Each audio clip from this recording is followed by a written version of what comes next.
कुंभे बद्धा जल रहे, जल बिन कुंभ न होए। ज्ञान का बद्धा मन रहे, गुर बिन ज्ञान न होए।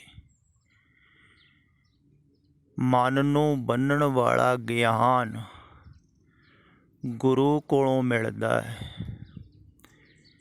मन नूं रोकण वाली समझ कह लईए गुरु कोलों मिलदी है।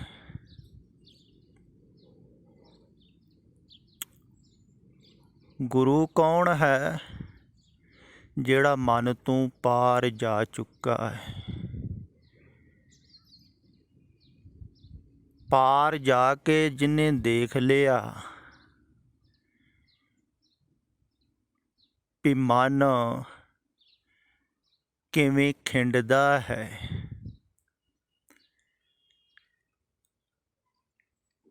किवें भटकदा है,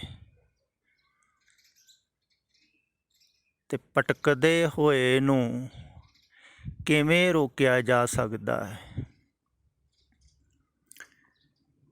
फिर गुरु दसदा है समय दे आधार ते, क्योंकि समय दे नाल नाल मन बदलदा, समझ बदलदी, विचार बदलदे, इहो ही युग बदलदा है। युग बदलण दा की अर्थ है भी मनुख की विचारधारा बदल गई, समझ बदल गई, मन बदल गई।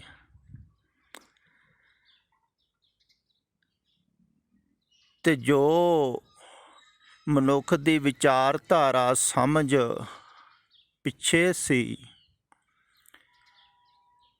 वो हुण नहीं है।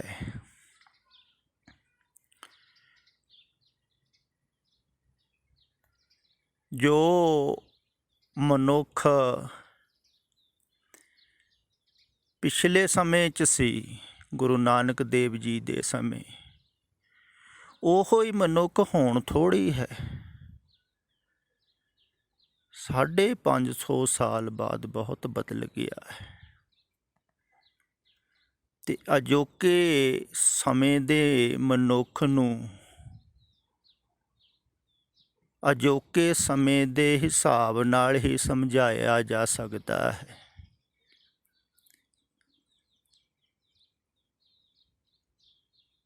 उस समय दे ਸਰੋਤਿਆਂ ਨੂੰ उस समय दे हिसाब नाल समझाया सी।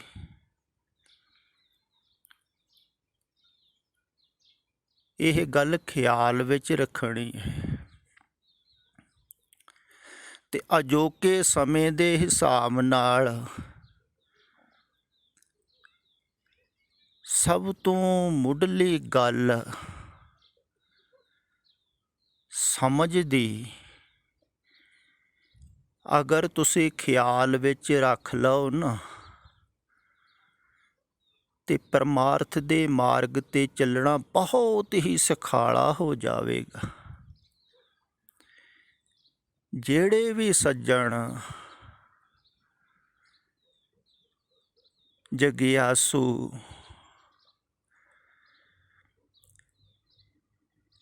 मित्र प्यारे चलना चाहुंदे हन ना परमार्थ दे मार्ग ते, परमात्मा वल,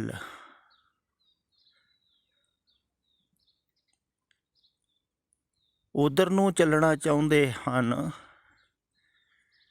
जेड़े घर जाके सदा ही संतुष्टि मिलती है,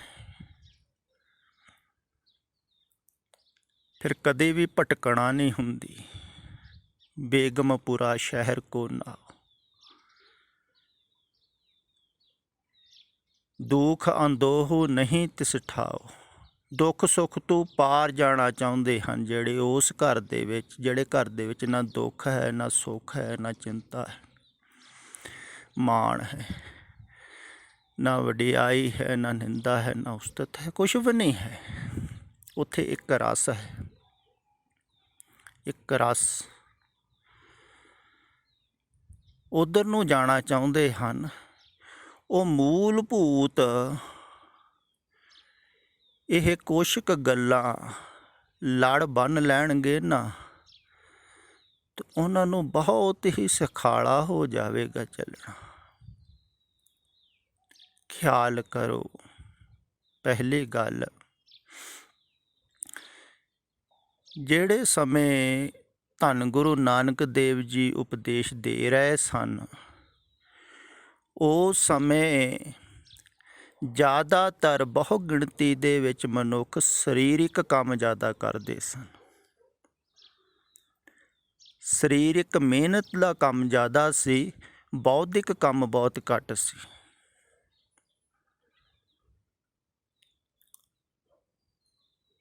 ਦਿਮਾਗ ਉਹਨਾਂ ਦਾ ਵਿਹਲਾ ਰਹਿੰਦਾ ਸੀ,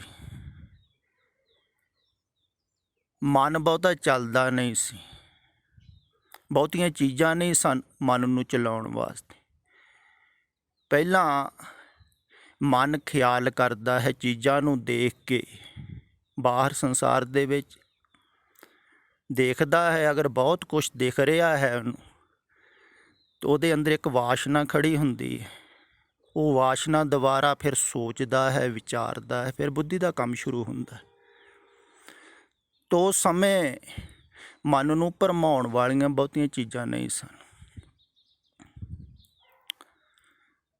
ਅਤੇ ਆਦਮੀ ਸਰੀਰਕ ਮਿਹਨਤ ਕਰਦਾ ਸੀ ਅਤੇ ਥੱਕ ਜਾਂਦਾ ਸੀ ਅਤੇ ਸੌਂ ਜਾਂਦਾ ਸੀ।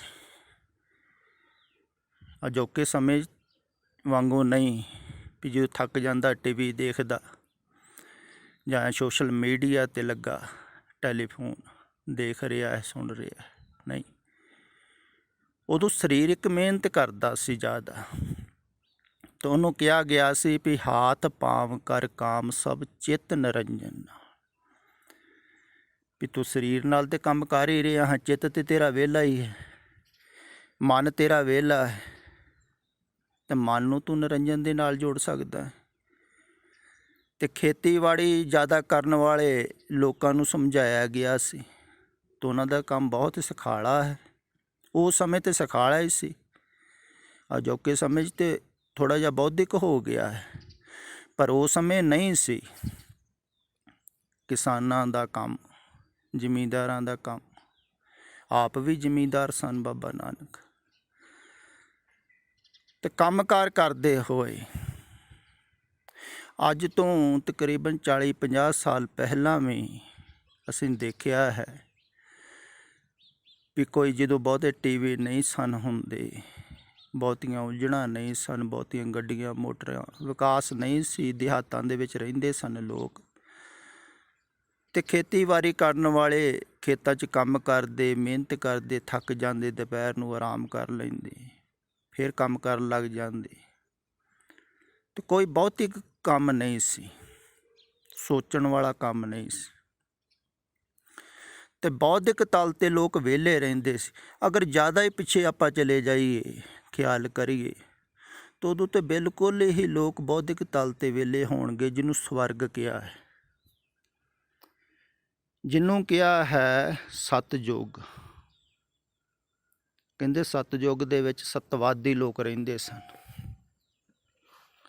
ਉਹਦਾ ਭਾਵ ਹੈ ਵੀ ਬੌਧਿਕ ਤਲ 'ਤੇ ਬਿਲਕੁਲ ਵਿਹਲੇ ਰਹਿੰਦੇ ਸਨ ਲੋਕ, ਮਨ ਉਹਨਾਂ ਦਾ ਕੁਛ ਵੀ ਨਹੀਂ ਸੀ ਆਕਾਂਸ਼ਾ ਕਰਦਾ, ਸੋਚਦਾ ਹੀ ਨਹੀਂ ਸੀ, ਹੈ ਹੀ ਕੁਝ ਨਹੀਂ ਸੀ। ਜੰਗਲਾਂ ਦੇ ਵਿੱਚ ਘੁੰਮ ਕੇ ਖਾਣ ਜੋਗਾ ਆਹਾਰ ਜੁਟਾ ਲੈਂਦੇ ਸਨ, ਖਾ ਪੀ ਕੇ ਸੌਂ ਜਾਂਦੇ ਜਿਵੇਂ ਪਸ਼ੂ ਹਨ। ਅਗਲੇ ਦਿਨ ਦਾ ਫਿਰ ਜਦੋਂ ਭੁੱਖ ਲੱਗਦੀ ਫਿਰ ਸੋਚ ਲੈਂਦੇ ਹੋਣਗੇ, ਫਿਰ ਚੱਲ ਪੈਂਦੇ ਹੋਣਗੇ। ਅਤੇ ਦਿਮਾਗੀ ਤਲ 'ਤੇ ਵਿਹਲੇ, ਮਾਨਸਿਕ ਤਲ 'ਤੇ ਵਿਹਲੇ। ਪਰ ਹੁਣ ਬਿਲਕੁਲ ਉਲਟਾ ਹੋ ਗਿਆ ਹੈ ਕੰਮ। ਹੁਣ ਆਦਮੀ ਸਰੀਰਕ ਤਲ 'ਤੇ ਵਿਹਲਾ ਹੋ ਗਿਆ, ਪਰ ਮਾਨਸਿਕ ਤਲ 'ਤੇ ਬਹੁਤ ਜ਼ਿਆਦਾ ਬਿਜੀ ਹੋ ਗਏ। ਫਿਰ ਖਿਆਲ ਵਿੱਚ ਲਿਓ, ਇਹ ਤੁਹਾਡੇ ਗੱਲ ਖਿਆਲ ਵਿੱਚ ਆ ਗਈ ਨਾ, ਅਤੇ ਅਜੋਕੇ ਸਮੇਂ 'ਚ ਜੋ ਮੈਂ ਕਹਿ ਰਿਹਾ ਹਾਂ, ਜੋ ਵਾਸਤਵਿਕ ਦੇ ਵਿੱਚ ਇਹ ਸਮੇਂ ਦੇ ਆਧਾਰ 'ਤੇ ਮੌਜੂਦ ਹੈ ਨਾ, ਉਹ ਤੁਹਾਨੂੰ ਸਮਝ ਵਿੱਚ ਆ ਜਾਵੇ।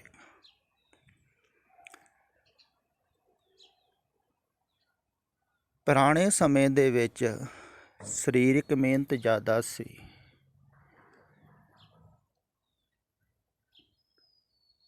ਤੇ ਬੌਧਿਕ ਤਲ 'ਤੇ ਆਦਮੀ ਬਹੁਤਾ ਵਿਚਾਰਦਾ ਨਹੀਂ ਸੀ, ਸੋਚਦਾ ਨਹੀਂ ਸੀ।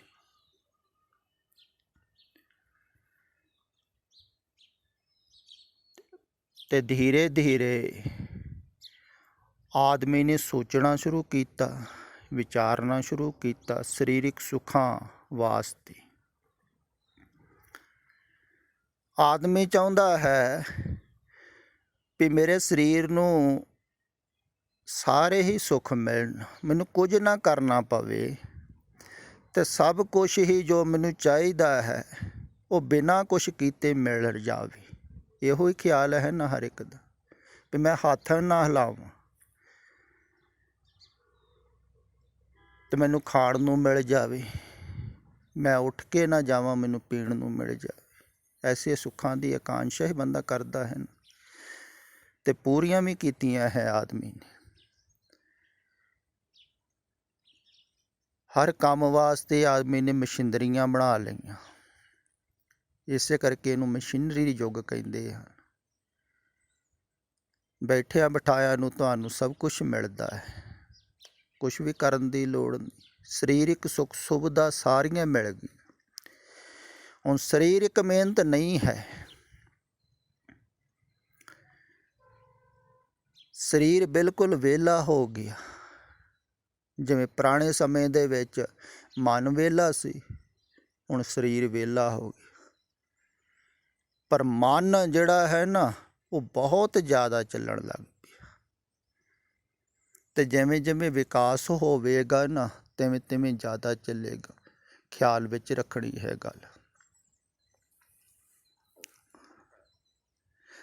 ਅਤੇ ਜਿੰਨਾ ਜ਼ਿਆਦਾ ਚੱਲੇਗਾ ਨਾ ਮਨ, ਓਨਾ ਹੀ ਮਨ ਤੋਂ ਮੁਕਤੀ ਪਾਉਣੀ ਔਖੀ ਹੋ ਜਾਵੇਗੀ, ਮਨ ਨੂੰ ਟਿਕਾਉਣਾ ਔਖਾ ਹੋ ਜਾਵੇਗਾ।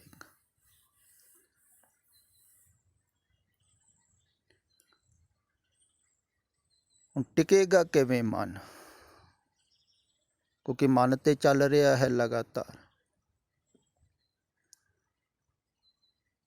ਭਾਵੇਂ ਮਨ ਨੂੰ ਟਿਕਾਉਣ ਵਾਸਤੇ ਕਈ ਕੋਸ਼ਿਸ਼ ਵੀ ਕਰਦੇ ਹਨ, ਪਰ ਕੋਸ਼ਿਸ਼ ਵੀ ਉਹਨਾਂ ਦੀ ਨਾਕਾਮ ਹੋ ਰਹੀ ਹੈ।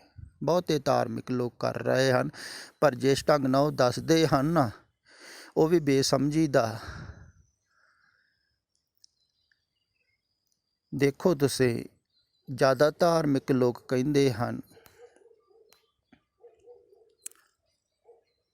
ਵੀ ਤੁਸੀਂ ਨਾਮ ਜਪੋ, ਨਾਮ ਦੇ ਵਿੱਚ ਧਿਆਨ ਲਾਓ।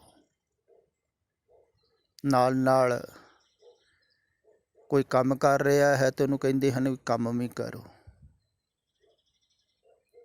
ਹੁਣ ਕੋਈ ਡਰਾਈਵਿੰਗ ਕਰ ਰਿਹਾ ਹੈ, ਉਹਨੂੰ ਕਹਿ ਦਿੰਦੇ ਹਨ ਵੀ ਪਾਠ ਵੀ ਕਰਿਆ ਕਰ ਤੂੰ ਨਾਲ ਨਾਲ, ਨਹੀਂ ਤਾਂ ਪਾਠ ਲਾ ਪਾਠ ਸੁਣਿਆ ਕਰ, ਨਾਮ ਜਪਿਆ ਕਰ। ਕਈ ਨਾਮ ਵੀ ਜਪਦੇ ਰਹਿੰਦੇ ਹਨ, ਡਰਾਈਵਿੰਗ ਕਰਦੇ ਰਹਿੰਦੇ ਹਨ। ਉਹਦੇ ਨਾਲ ਮਨ ਟਿਕ ਥੋੜ੍ਹੀ ਰਿਹਾ ਹੈ, ਮਨ ਤੇ ਜ਼ਿਆਦਾ ਚੰਚਲ ਹੋ ਰਿਹਾ।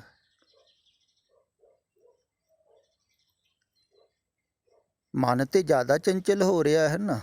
ਮਨ ਨੂੰ ਤੇ ਟਿਕਾਉਣਾ ਹੈ, ਖਿੰਡੇ ਹੋਏ ਮਨ ਨੂੰ ਇੱਕ ਜਗ੍ਹਾ 'ਤੇ ਲੈ ਕੇ ਆਉਣਾ ਹੈ। ਜਿਉਂ ਮੰਦਰ ਕੋ ਥਾਮੇ ਥੰਮਨ, ਤਿਉਂ ਗੁਰ ਕਾ ਸ਼ਬਦ ਮਨਿ ਸਥੰਮਨ। ਟਿਕਾਉਣਾ ਹੈ, ਪਰ ਹੋ ਕੀ ਰਿਹਾ ਹੈ? ਮਨ ਜ਼ਿਆਦਾ ਚੰਚਲ ਹੋ ਰਿਹਾ ਹੈ। ਮਨ ਇੱਕ ਵਾਰ ਕਈ ਕਈ ਕੰਮ ਕਰ ਰਿਹਾ ਹੈ। ਇਹੋ ਹੀ ਆਦਤ ਧਾਰਮਿਕ ਲੋਕਾਂ ਦੀ ਬਣ ਜਾਂਦੀ ਹੈ। ਨਾਲ ਨਾਲ ਪਾਠ ਵੀ ਕਰੀ ਜਾਣਗੇ, ਨਾਲ ਨਾਲ ਹੋਰ ਵੀ ਵਿਚਾਰਧਾਰਾ ਚੱਲਦੀ ਰਹਿੰਦੀ।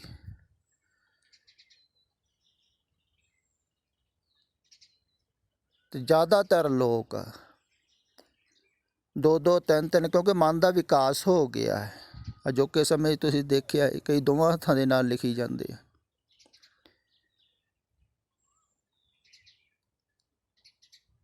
ਮਨ ਜਿੰਨਾ ਚੱਲੇਗਾ ਓਨਾ ਹੀ ਮਜ਼ਬੂਤ ਹੋਵੇਗਾ ਨਾ। ਫਿਰ ਖਿਆਲ ਵਿੱਚ ਲਿਓ, ਸਰੀਰ ਕੋ ਜਿੰਨਾ ਆਪਾਂ ਕੰਮ ਲਵਾਂਗੇ ਸਰੀਰ ਓਨਾ ਮਜ਼ਬੂਤ ਹੋਵੇਗਾ।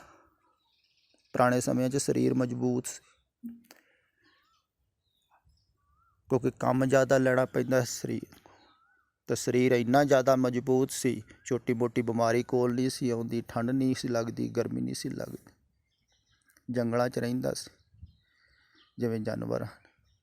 ਅਜੋਕੇ ਸਮੇਂ 'ਚ ਸਰੀਰ ਸੋਹਲ ਹੋ ਗਿਆ ਕਿਉਂਕਿ ਕੰਮ ਨਹੀਂ ਲੈ ਰਹੇ ਹਨ। ਇਹਨੂੰ ਠੰਡ ਵੀ ਜ਼ਿਆਦਾ ਲੱਗਦੀ, ਗਰਮੀ ਵੀ ਜ਼ਿਆਦਾ ਲੱਗਦੀ, ਕੋਮਲ ਹੋ ਗਿਆ, ਸੋਹਲ ਹੋ ਗਿਆ। ਤੈਨੂੰ ਬਿਮਾਰੀਆਂ ਵੀ ਜ਼ਿਆਦਾ ਲੱਗ ਰਹੀਆਂ ਕਿਉਂਕਿ ਬਿਮਾਰੀਆਂ ਨੂੰ ਰੋਕਣ ਦੀ ਸ਼ਮਤਾ ਨਹੀਂ ਰਹਿ ਗਈ, ਇਹਦੇ 'ਚ ਹੱਠੀ ਨਹੀਂ ਰਹਿ ਗਈ। ਸਰੀਰ ਕੋ ਜਿੰਨਾ ਕੰਮ ਘੱਟ ਲਵਾਂਗੇ ਉਹਨਾਂ ਸਰੀਰ ਕਮਜ਼ੋਰ ਹੋ ਜਾਵੇਗਾ। ਅਗਰ ਤੁਸੀਂ ਕਿਸੇ ਅੰਗ ਕੋ ਵੀ ਕੰਮ ਨਾ ਲਵੋ ਨਾ ਜ਼ਿਆਦਾ, ਉਹ ਵੀ ਰੁਕ ਜਾਂਦਾ ਹੈ। ਪਰ ਆਪਾਂ ਮਨ ਕੋ ਕੰਮ ਜ਼ਿਆਦਾ ਲੈਣ ਲੱਗ ਪਏ, ਬੁੱਧੀ ਕੋ ਕੰਮ ਜ਼ਿਆਦਾ ਲੈਣ ਲੱਗ ਪਏ। ਬੁੱਧੀ ਮਜ਼ਬੂਤ ਹੋ ਗਈ, ਤਕੜੀ ਹੋ ਗਈ। ਆਦਮੀ ਦੀ ਸਮਝ ਜ਼ਿਆਦਾ ਵਿਕਸਿਤ ਹੋ ਰਹੀ ਹੈ। ਮਨ ਜ਼ਿਆਦਾ ਰੋਗੀ ਹੋ ਰਿਹਾ ਹੈ, ਵਿਕਾਰੀ ਹੋ ਰਿਹਾ ਹੈ, ਚੰਚਲ ਹੋ ਰਿਹਾ ਹੈ। ਅਤੇ ਧਾਰਮਿਕ ਵਿਅਕਤੀ ਜਿਸ ਢੰਗ ਨਾਲ ਦੱਸਦੇ ਹਨ ਹੋਰ ਜ਼ਿਆਦਾ ਚੰਚਲ ਹੋ ਜਾਂਦਾ ਹੈ। ਉਹ ਦੱਸਦੇ ਹਨ ਵੀ ਤੁਸੀਂ ਕੰਮਕਾਰ ਵੀ ਕਰੀ ਜਾਓ, ਨਾਲ ਨਾਮ ਵੀ ਜਪੀ ਜਾਓ। ਪਰ ਆਦਮੀ 2-2 3-3 ਕੰਮ ਇਕੱਠੇ ਵੀ ਕਰ ਰਿਹਾ ਹੈ ਮਨ ਦੁਆਰਾ।